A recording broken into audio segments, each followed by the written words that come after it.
Kapag lumapit ka sa Diyos at buong puso mong ipinagkatiwala sa Kanya ang lahat ng iyong problema, mararanasan mo ang kapayapaang hindi kayang ipaliwanag ng mundo. Unti-unti, ang dating mabigat na pasanin ay gumagaan at ang dating magulong isipan ay napapalitan ng katahimikan.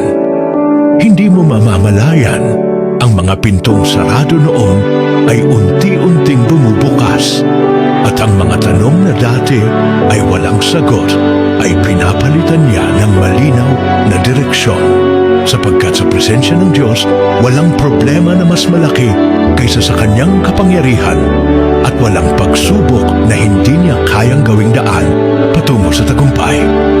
Kapag isinuko mo sa Kanya ang lahat, makikita mo na kahit sa gitna ng unos, may kalakasan. Kahit sa gitna ng luha, may pag-asa. At kahit sa gitna ng kawalan, may bagong simula.